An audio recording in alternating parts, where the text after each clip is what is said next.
Have you been through a heartbreak and still having a hard time recovering yourself in your life? What I know about the Toltec path is that it's a powerful path for recovering your own life and your own sense of self and your dignity after a heartbreak. I studied the Toltec teachings, and so has Liz Forrest, who's here today. She has actually even apprenticed with Don Miguel Ruiz Snr, as well as with an Indigenous Toltec family who have lived in Teotihuacan for generations. She's here to share with us today her own journey recovering from heartbreak after a 21-year partnership. And she's here to tell us about a beautiful offering she's got, Healing Heartbreak, a Path of Transcendence, that begins in February. Join us to find out more.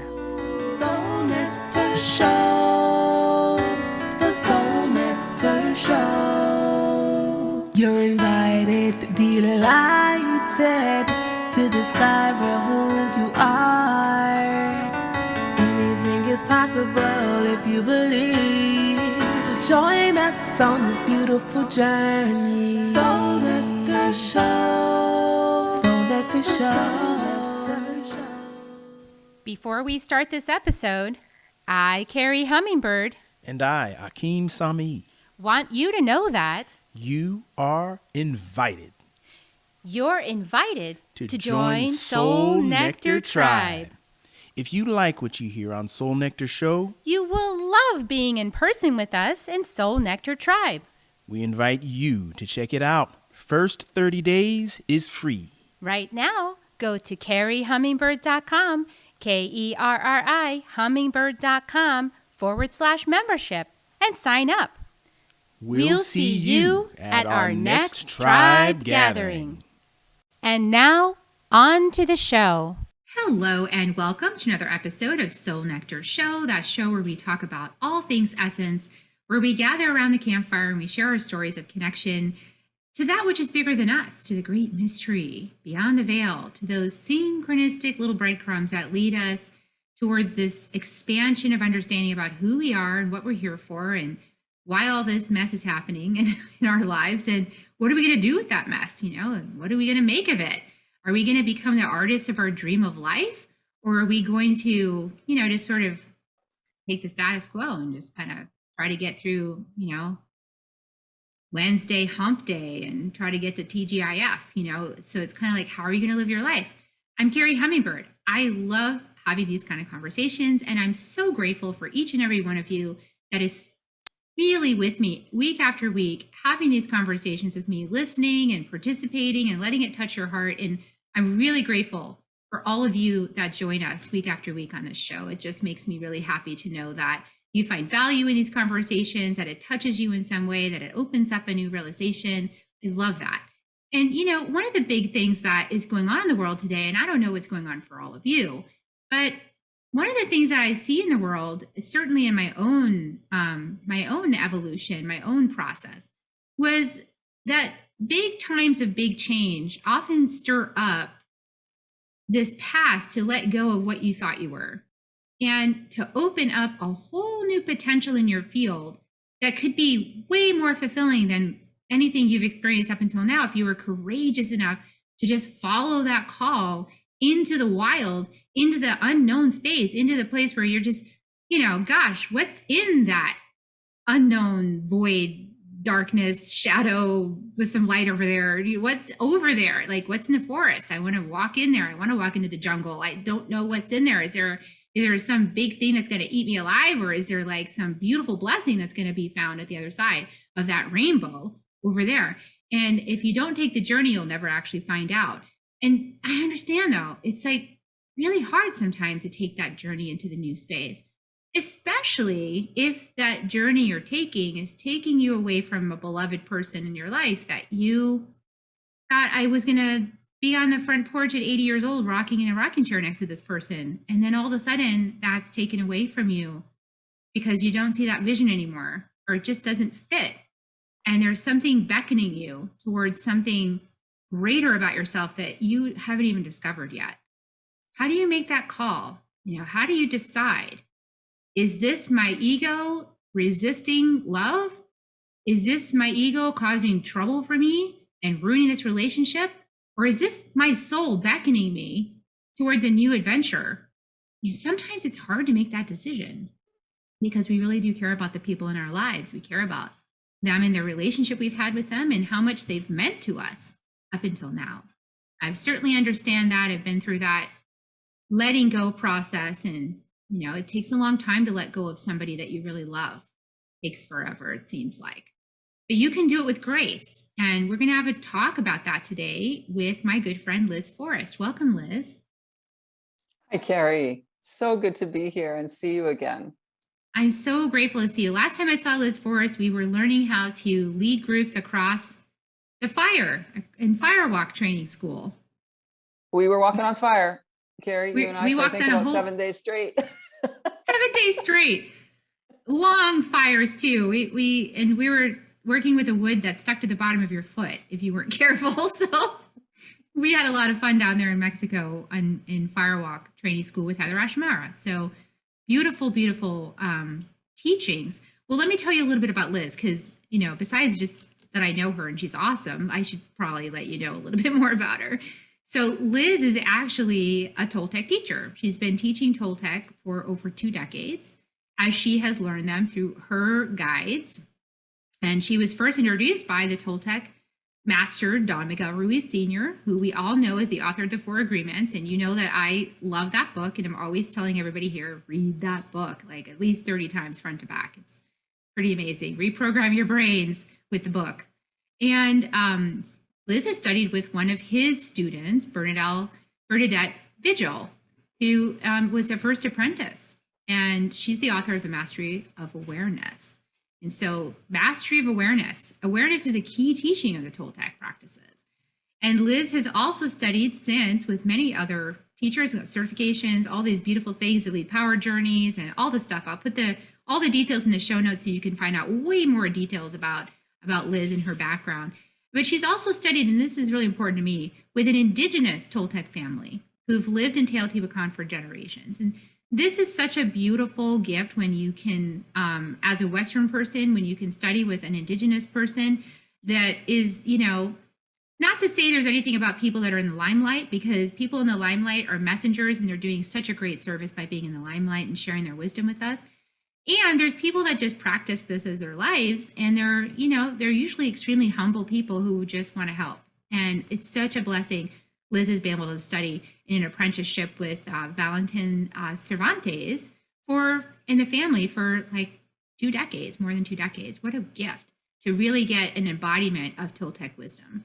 So there's going to be great stuff offered to you. I know Liz has got some great offers for all of you at the end of our broadcast. So stay tuned. There's a free gift coming and also a complimentary session. So hang out to get the details on how to get that.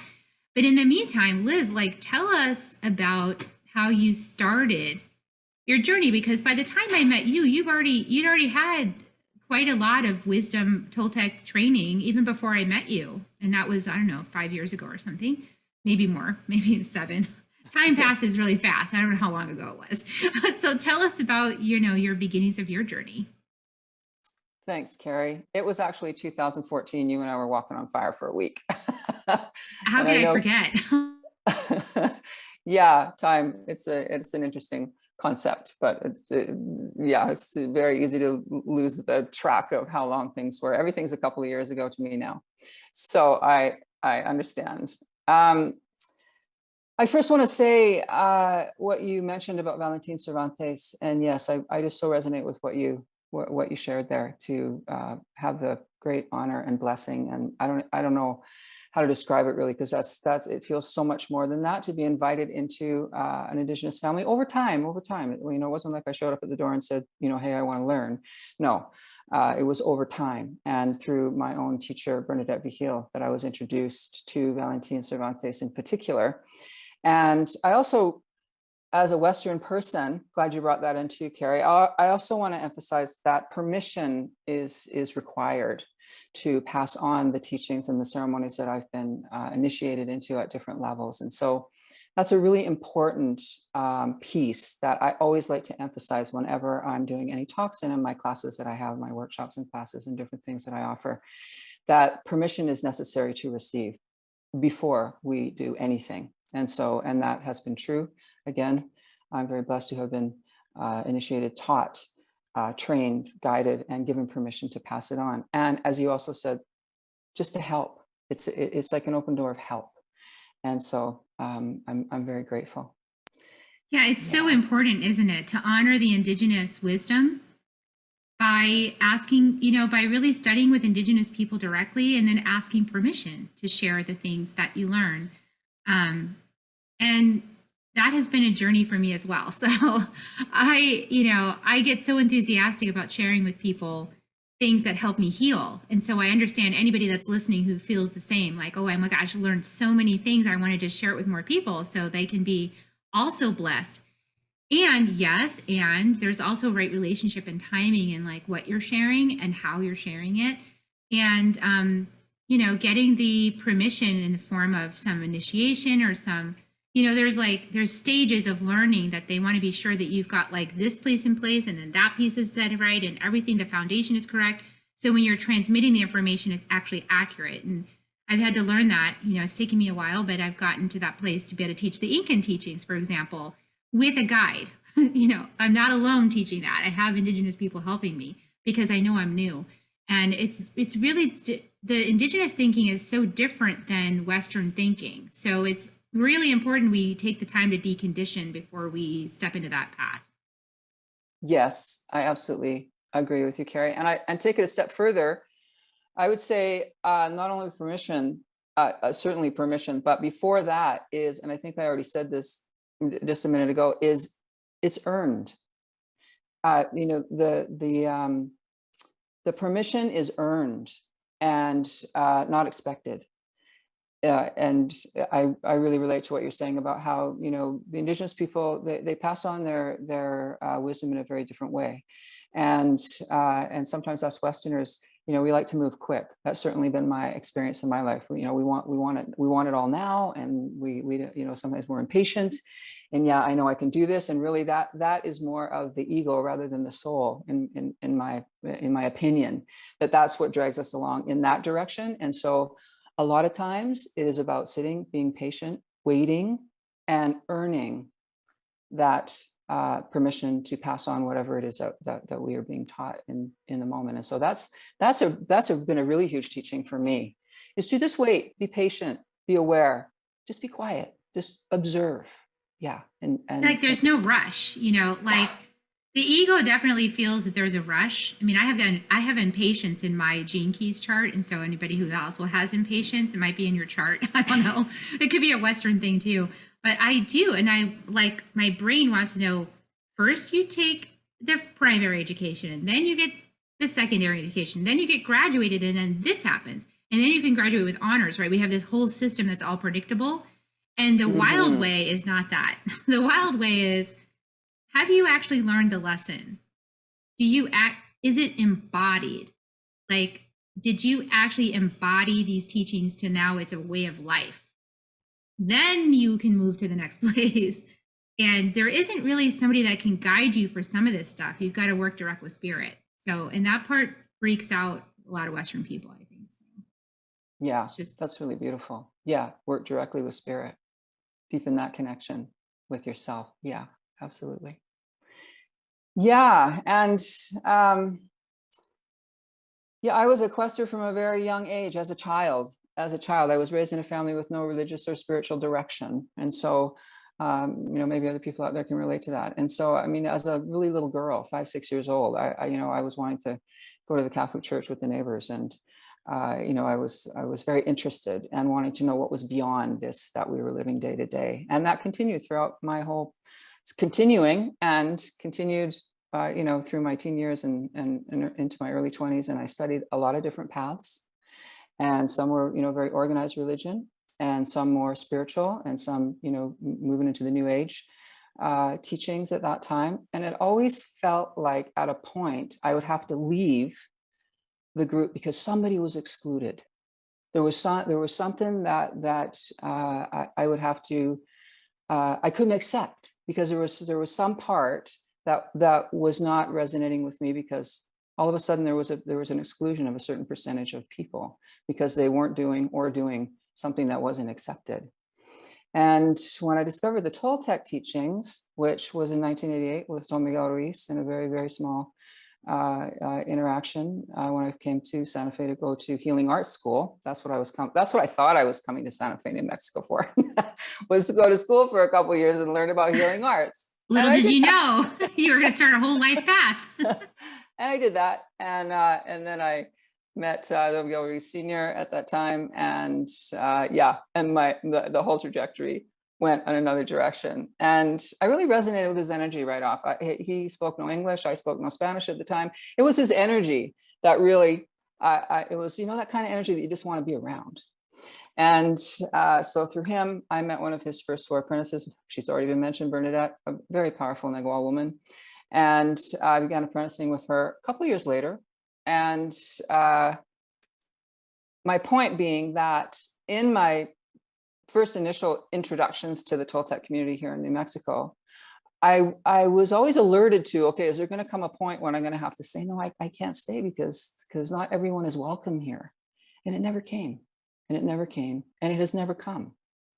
And so that was really a big impetus for me, Carrie, that I can walk this, I can learn, I can integrate and walk this path, because we're all welcome here. And is that not what being human is being, we're all the same. We're all the same with many differences, and we're all here for our education and for our evolution. And so that really led me forward in a big way, in a big committed way, step by step by step.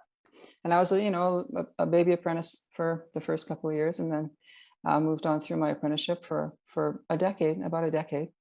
And I want to say one thing before that. What took me to Santa Fe was I was at a point in my life where I knew I had to change something.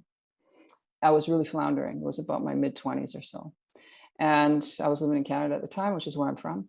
And I was floundering. I was confused, and I knew something had to change. And I didn't know how to make it change. I didn't know how to find it. And I had a dream. And in the dream I saw Santa Fe. And for those of you that have been to New Mexico, the architecture here, the adobe looking, if not authentic, adobe houses and structures, the turquoise doors, the high desert. And that's what I saw in the dream, and I'd never been here. And so when I decided what it was I was going to do, I'd always been interested in the alternative healing arts, but I did not explore that until this time. And so I started applying at schools, and I was getting all these calendars back and, applications for different schools. I probably applied to maybe, 10 or so schools in Canada and the US. And the one I got from the school in Santa Fe, when I opened it up, on the front cover was the dream I had. So that was the direction. Clear sign from spirit. That, exactly. Hey, go here. But you thought you were going for that, and you ended up going for something else. And that's what I also love about spirit, is the misdirection. It's like, or I should say indirection. It's like, okay, you're going to go here because you think this is it, but actually there's a greater gift hidden just behind that.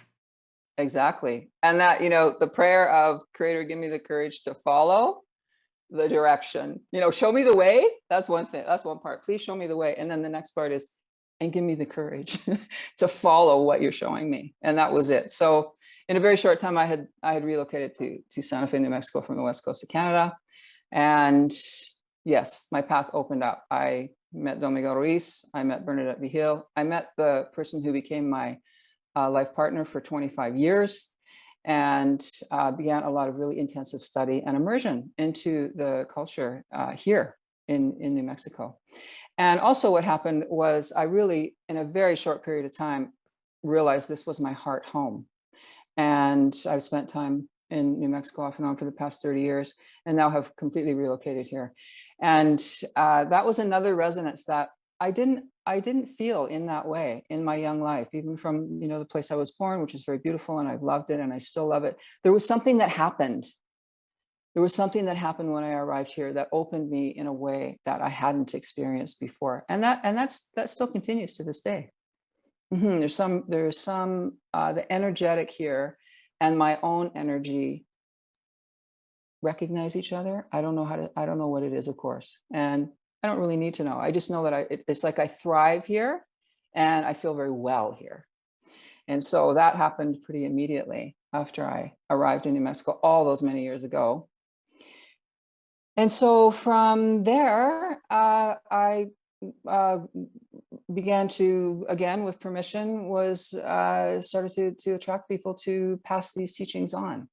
And so over time, I've offered many workshops and classes, and eventually in Canada, I had a center for 15 years with my partner. We had a Toltec center on an island off of the west coast of Vancouver, off of the west coast of Canada, and ran that, the Kiva on Salt Spring, it was called. And we ran that for 15 years.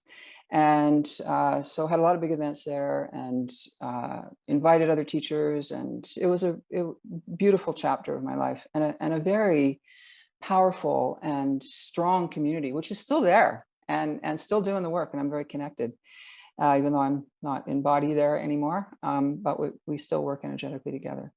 And many of those people still travel with me when I take the journeys to Teotihuacan and other places. And so it was beautiful. Such an evolvement. And then at a point, which was 2014, again, I was guided in a totally different direction from Salt Spring and from the center that we had there, because my partner and I of 25 years, we separated after a very long and beautiful life together. We had the center, we had businesses together, we had properties, we were really big pillars in our community. We had a lot of friends, we did a lot of traveling, we were super compatible in lots of ways. And then we started to fray. That's really how I see it now. We saw our relationship, our marriage started to fray around the edges until it came completely apart and we separated. And that was 2013, we separated. And so from there, I embarked on what I call emotional excavation, because that's really what it was, a big path of emotional excavation. And for those of us that have gone through a big heartbreak, we know it affects us on all levels. It is a path of transcendence. That's my experience. It was a path of transcendence. And I wanted to learn about what happened, bring it all up, bring it all out, and have a really close look at my 50% of the relationship, which is what we are. We're 50%. We're not 100%. We're 100% relationship with ourselves for sure, but 50% of the relationship. And so again, my questing continued in a little bit different way through my heartbreak experience. And it was a complete severing of our relationship. We really went in two different directions. And so I went on a walkabout for quite a few months. And I went to your part of the world, Carrie, to do the firewalk training and all that. To Mexico, and sought out my spiritual teachers and really embraced what was going on for me. And it was incredible. At the time, I wouldn't have said that. I wouldn't have said it was incredible. It was super painful, devastating, disappointing. I felt like a failure, many, many things that come. And at the same time, I went through such growth and expansion of myself and my experience of myself. Yeah. And so that's so powerful. And I remember you in that moment as well. And I was going through quite a bit myself with my breakup of 20 years and having two children shared and having to continue to be in contact over the children. And in my case, just tons of family drama and, different things, because I'd also been speaking. Being a speaker teacher out there in the public is challenging when, things happen in your relationship. And then what are you supposed to talk about? Well, you're here to teach about the thing that you just went through. So it's, it complicates all of those family dynamics even more. But I remember that. I remember we had many moments of commonality with gosh, we're going through these, big severings, and how to honor that, how to do it with grace and honor. And, the former me would have just like blasted the person, like, oh, it's all their fault and blah, blah, blah, blah, blah. But then when you start to walk in the Toltec path, it's like, you can't do that anymore because you know that you're projecting that all over the other person. It's your reality, so that's what I love about the Toltec path is like 100% total responsibility over your dream of life and what's happening in your dream of life. And if you don't like that thing, when you get to change it, right? So that takes a while to get through, to process all that. Definitely. And the practices were the only thing really for me in my process. Yeah. I mean, it really distills it all down. And, the effect on all our levels, absolutely, our physical and emotional and our mental well-being and our strength of spirit in ourselves and connection to that greater than ourselves, however you talk about it. And also the really great gift of learning these shamanic practices before I went through this experience was my energy body. Because of course, our energy body is as affected as all the other parts of us. And so to have tools and know how to reclaim my energy from the experience bit by bit by bit, all those places that it was still hooked and trapped. And as you've already said, projected onto the other person, to be able to reclaim all my energy back for me, most powerful. I mean, at the very least, have more energy. And also it clears the space, right? It clears the space for the transformation of healing. At the same time, to be able to release other people's energy, in this case, my ex-partner, to be able to release her energy back to her. But it belongs to her, even though I know sometimes it doesn't feel like that when we're really merged with another person. But that's the truth. And so the practices that I learned through the Toltec traditions of how to do that in a really specific way were so supportive, helpful, transformative through my experience. Yeah, it's that's one of the things I try to explain to people is that psychology is one aspect of healing, right? I mean, being able to tell the story or to see the story that you're telling and then to have support through that storytelling, that's one aspect. And that's super helpful. It's very profound, like to be able to witness the story you're telling. But, then there's energy. And, I mean, you can have an idea in your mind like, oh, I forgive this person. But then the energy is not saying that. And so, it's like when we start to work with the energetic level and we actually clear it, then you can do an authentic release and be like, I authentically accept this and I authentically release this person, and then it's real. But until that actually, that energetic release happens and that cognitive understanding at the same time, it doesn't really ever release, and it still sort of like nags at you, and then the other person, in this case, what I experienced was that I had lots of triggers with the other person, lots of things where I would get triggered. And then so I started realizing, I can use all these Toltec tools to like untrigger myself from these things. And so that they can just keep doing what they're doing all day long and slide up and down my field, but I'm not going to be bothered by it. Like I'm clear on that. And that was my work. And because we had children, it was a constant, right? Because there was always something coming up that I could get triggered over. And then I was like, oh, I'm triggered over that. Okay, let's do the work. Like that's mine to own. So I'm going to clear my own trigger on that. Because whatever story I made up about it, it has nothing to do with him really. It's just to do with how I'm reacting to the behavior. Yeah, exactly. And the energy work, for me, and what I'm hearing you describe, Carrie, is like it was really the key. It was really the key. All the other pieces that, for sure, therapy and counseling and emotional release and all those things, yeah, they're all essential and so valuable.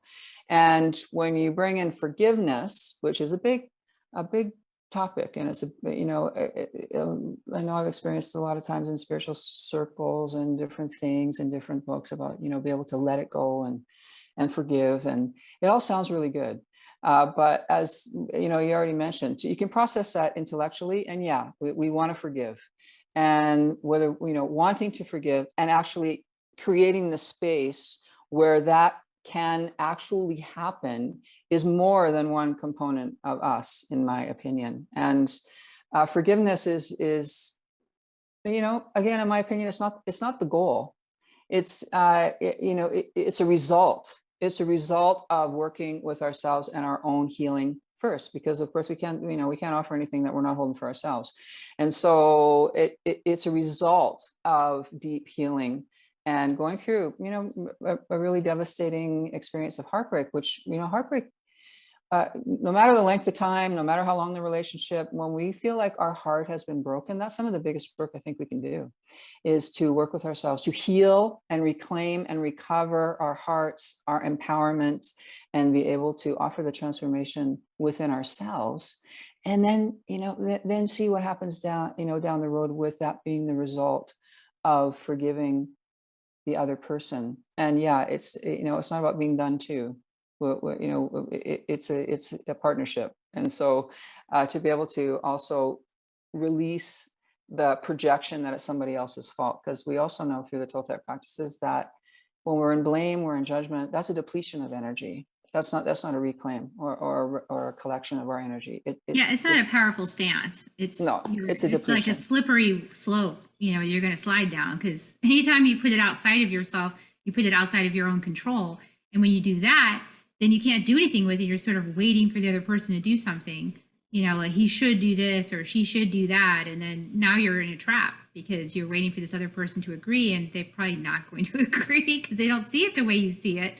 So yeah, it's really tricky. An added complication with children I noticed is that the biology, I realized at some point, which also spurred me on to keep doing the work, because I realized, wait a second, like, my children have 50% my DNA and 50% their dad's. So if I'm at war with their dad, effectively their DNA is at war inside their bodies. I don't want that. I'm not going to have that. So it made it extra special for me to just go, you know what? I'm going to do my work until that's resolved, because I want my children to be at peace with both sides, both parents. I want them to feel loved. But in order to do that, like you were talking about, I want to get back to what you were talking about with how heartbreak can be so devastating, is because we have a certain identity of ourselves that's formed through that bond. And then we've also created like systems or structures of safety and intimacy with this person that allowed us to feel safe, that maybe provided like some measure of safety for our inner child in order to have that configuration of that relationship. So yeah, when the relationship goes away, the inner child is kind of like, where's my safety? But that's an invitation, that's an open door to something more true. So talk about that. Yeah. The triggers of through separation. And yeah, what you said, Carrie, let's just backtrack a little bit. There's been a lot of information about that. We draw the person to us who is going to, in a conscious exchange, help us heal our deepest wounds, and we're reflecting that back to the other person. And so, with a conscious exchange where both people are aware of that, and so when things arise, we both are willing and open and safe enough with each other, yes, to be able to work through that. And so that's the ideal relationship, to be aware of that and also to work with that. And then the opposite of what you're talking about is when we have this illusion perhaps of safety. And so when that relationship starts to come apart and our unhealed wounds inside ourselves, inner child, yes, our young self, very threatened. And if I'm not with this person, then what's going to happen to me? And who am I now if I'm not with this person? What's my identity? And who's going to save me? Who's going to take care of me? Who's going to hold me and meet me? And all the things that our young, unhealed, wounded child is seeking until she's not. Yeah, until she's not. And so, yeah, the devastation on all those levels. That's why I feel that heartbreak is one of the biggest things that we can work through. And I also really am a great supporter of working through all those levels from an experience of heartbreak without then coupling to another person until we have way more clarity around who we are and what we're wanting and the work that we've done. Yeah, I'm sure we've all witnessed it, watching people who go through heartbreak and then they're immediately in another relationship. It's still, it's still projecting out into that someone needs to save me, to do this work for me, to somehow fill those gaps in me that are still in need. When again, in a more conscious evolutionary process with ourselves, to be able to learn how to do that for ourselves. And I don't mean lone wolfing it. No, I don't mean that. I mean, supportive community and people who can guide us and different teachers and facilitators for sure.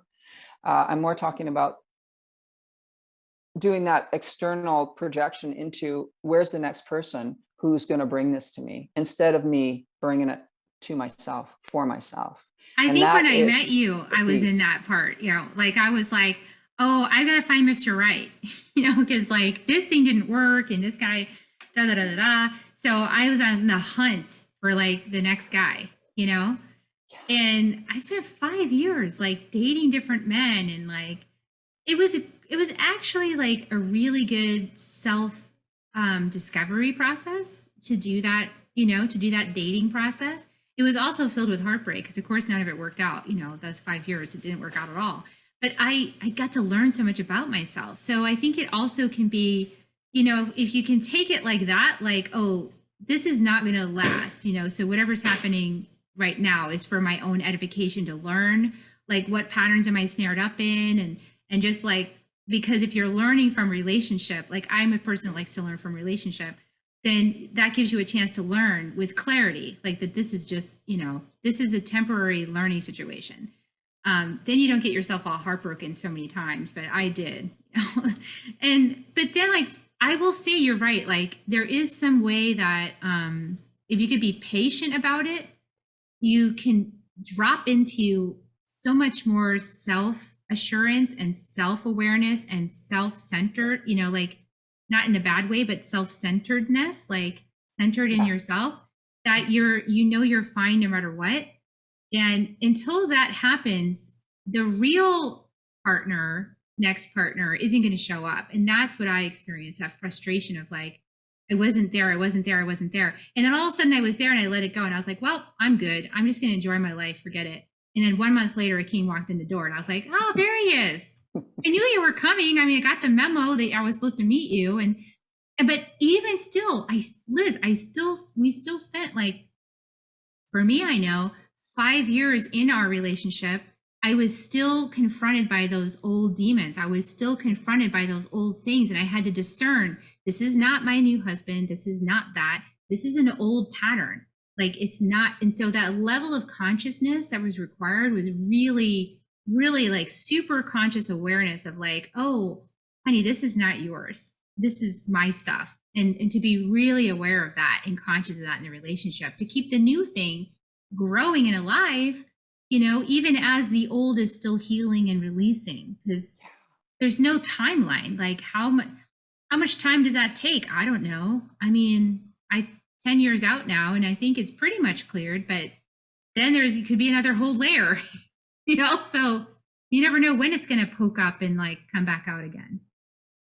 Yeah, that's really a beautiful articulation, Carrie. I love that. And it takes a certain level of awareness to be able to identify, oh, okay, this isn't in my present relationship. This is something coming from the past. And so again, to know where we're still kind of hooked, and also, when we kind of fall asleep for a minute and maybe, get into it in our present day, realize I'm in my past, like I'm still being pulled back into a previous experience. And it does take a high level of awareness to recognize that. Yeah, to recognize that and clear it best we can without dragging anybody else into it. Yeah, I mean, I just did another whole layer of clear. I went to the jungle and I was doing some plant dieta. And so I took the opportunity to be with the dieta and be like, okay, let's just be clear. Like, abre corazón to mi amor, Akim, and to mi familia Sami. Just abre corazón, abre cuerpecito, whatever it needs to go. I'm willing to let it release, like, because this is my new reality. And I just kept saying, cerrado, old story, like close that. that is closed. Close it off. Like it's done. I've like looked under every single rock for a piece of gold. It's exhausted, you Mm-hmm. know? And so it's just time to close that door and allow it to be released as it is. And I think that acceptance is really the hardest part of letting go, right, Liz? It's like, it's accepting what happened, because I don't know for you or anybody listening, but for me, the thing was like, what did I go wrong? What could I have done differently? What didn't I say? What didn't I do? How could I have steered this ship differently if I'd made a different choice? And that's the what ifs. Yeah. We can get lost in what ifs. I did anyway for quite a while. Yeah. And I really appreciate that to accept the truth. First of all, we have to tell ourselves the truth, like be willing to tell ourselves the actual truth and to accept that. That's really one of the very first steps in recovering ourselves from heartbreak. I feel is, because there's lots of reasons we don't want to tell the truth. We're afraid, and what's going to happen now, and lots of delusion and denial, and all that stuff that can come in if we're not willing to stand in our truth with ourselves. And then that allows us to have some kind of glimpse about how we're going to go forward if we're not telling ourselves the truth. Another piece I wanted to bring in too, Carrie, is so helpful is ceremony, is to do ceremony. Our minds need ceremony. And so, as we work through the process of healing ourselves in this very transformative experience of heartbreak, which I know, again, does not feel like that in the beginning when we're raw and really cracked open, does not feel transformative, feels like we're flat on our face, or sure can. But then as we decide as conscious people that we want to walk forward and heal and create the life that we desire and that we deserve, ceremony plays a huge part. And you just referred to, part of what you were experiencing in your ceremony. And, there's lots of ways to have ceremony. But my point is that is another really big healing piece that I've learned from the Toltec traditions and others, to bring in ceremony. That also, it's symbolic, and it's also an energetic release. That's one piece. There's other ways to do ceremony that give us much more clear realizations and help us to have a more expansive view about what it is that we're in. Because I don't know what it's like for you, Carrie, but sometimes it felt like everything was just right here in front of my face and I couldn't have any space back from it.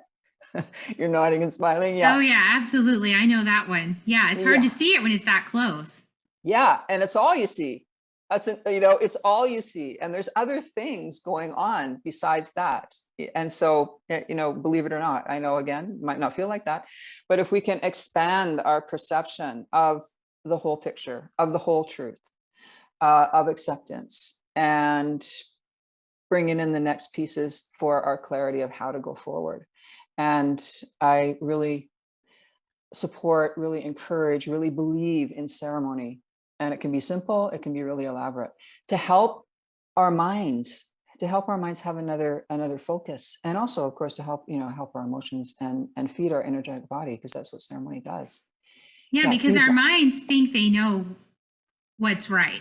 And from the mind point of view, it seems really obvious that that's correct and that other thing is wrong.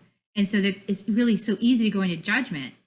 But from ceremony, in the opening and kind of putting yourself in being the hollow bone and receiving information, you can receive guidance from your soul, from the ancestors, from the soul of your partner. Like, you can receive more guidance if you're willing to receive it. Sometimes it takes a while to get willing to receive it. Yeah. And I've had things like that. I won't go into detail here, but there's been some things I super judged the father of my children for. And then like years later, like even just like as much as 9 years, 10 years later, in ceremony, I get this download and I'm like, oh my God, that was the perfect thing. I can't believe I thought that was so terrible. Yeah. And then I found out that is actually exactly what my child needed.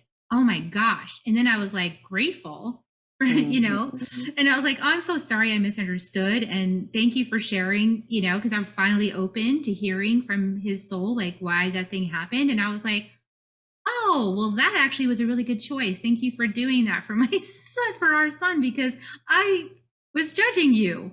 I was so angry, but actually that was right on. And so I like this, like years later, if you're open, the more open you are, the more the truth can come in. But if you're really kind of attached to your perspective, then, it's really hard for spirit to get through to share a different idea with you. Yeah.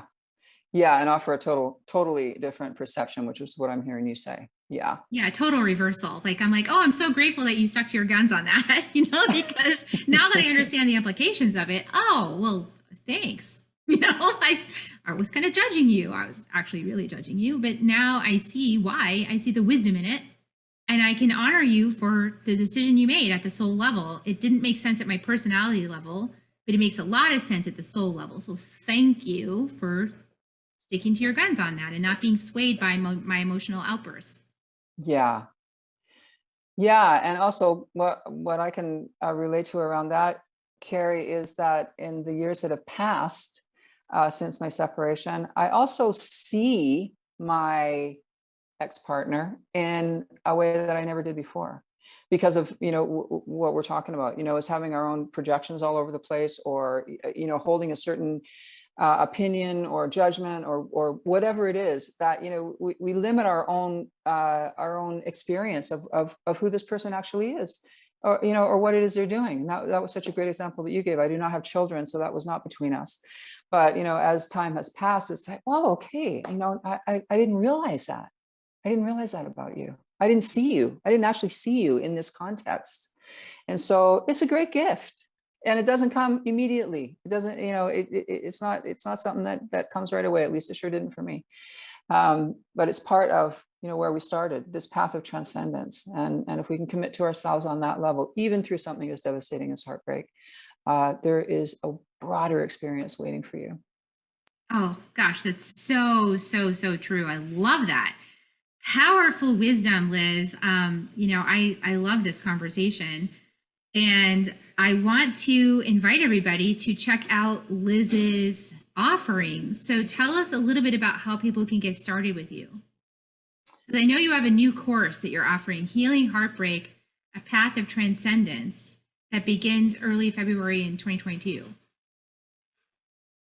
Yeah. Yeah, that is a year-long investment in yourself.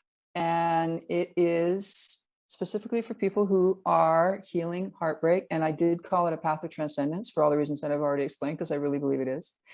And it's going to offer a lot of different things. I'll just give you a little short overview. There's practical steps to help with the truth of the transformation that you're in. I want to say that it doesn't matter if it was yesterday or if it was a few years ago. I have people who are studying with me in a course that I'm holding right now that it's very raw. I actually have one person in my class who divorced 20 years ago and is still being influenced by that divorce. And so she has courageously stepped into this course because she is wanting her personal freedom. And so it doesn't matter about the timeline of when you experienced heartbreak. There's tools to stabilize your emotional well-being and shamanic energy practices and spiritual guidelines to strengthen your foundation. There is ceremony, and I'm going to teach the specific practice that we touched on of how to reclaim your energy, your own energy back to you, how to release other people's energy to create the transformation that is then created when you extricate yourself. And there's also going to be a 5-day retreat here in New Mexico included in that year program. So that's going to be I'm not sure exactly what month yet.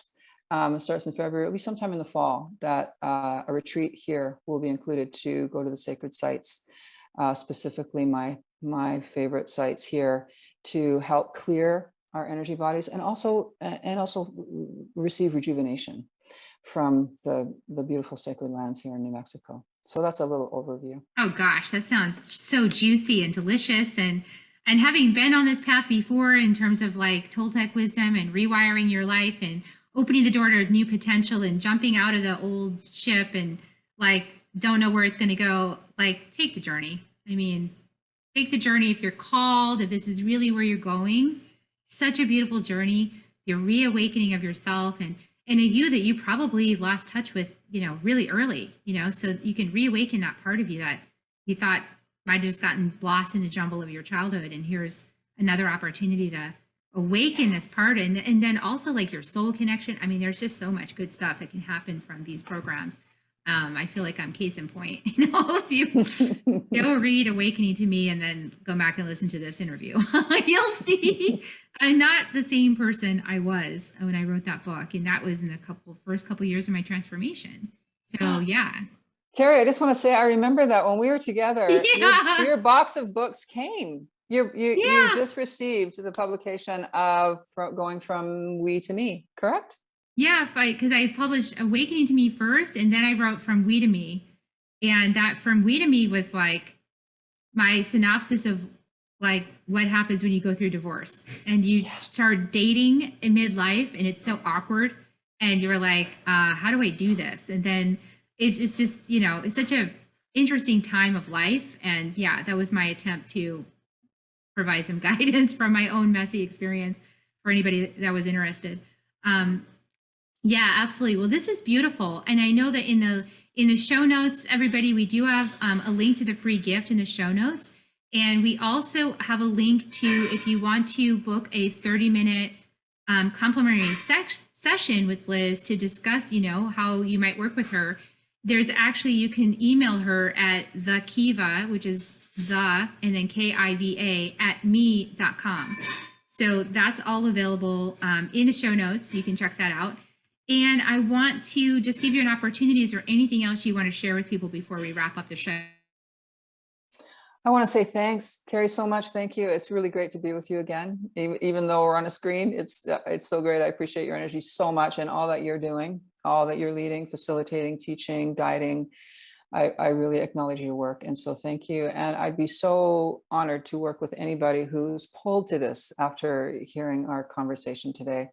I would love to work with all of you, any of you that your heart's pulling you to finally lay down any residual from heartbreak and step into your personal freedom to create the life that you desire and deserve. Yeah, desire and deserve. Beautiful words. All right. Well, this is the time of the show that I ask you for favors, everybody. Like, share this out, share this episode out, send it out, give it a rating on iTunes or YouTube, wherever you found it, engage with it, because when you engage with it, then more people are going to find it, because that's just how those search engines work. If you engage with it, then more people are going to discover it, and it's pretty simple. So if you can do that for us, that would be great help. Really appreciate that. We want this message to get out to more people that need it, and this kind of wisdom is still sort of, in the back room up until now. We're still trying to get this wisdom out into the general mainstream area, and it's can be challenging. So you can really help us do that. And we're going to give you kisses now. So you ready to give kisses, Liz? Because we're going to give everybody kisses. Sure. Here they come. We love you so much, everybody. Here comes our love and kisses. Mwah. We love you. And we hope you have a fantastic week. And we'll see you next time on Soul Nectar Show. Bye for now, everyone. Guess what? There's actually more. Jess, you couldn't get enough of Liz? Neither can I. Liz is going to talk to us about boundaries next, which is a topic I know so many of us are so curious about. How do I set effective boundaries with someone in a relationship? We're going to hear about that, and you're going to hear about it too when you become a member of Soul Nectar Tribe. You can join our Soul Nectar Tribe at carriehummingbird.com. That's KERRI hummingbird.com/membership. So join right now and you'll get access to this exclusive segment where Liz is going to share with us about boundaries. We all want to know about that. See you over there. If you found even one gold nugget in this episode of Soul Nectar Show, will you do us a favor? Will you subscribe, like, and share this episode? Maybe even write a comment and let us know what you thought about it. We really, really want to engage with you at a much deeper level. Let's be part of community together. Have a great week, everyone. Bye for now. To dive in deeper to nourishing conversation, visit soulnectar.show. Soul Nectar Show. Awaken, the Soul Nectar Show. Take a sip from the drip of nectar from the source of who you are. Soul Nectar Show. Yeah, yeah.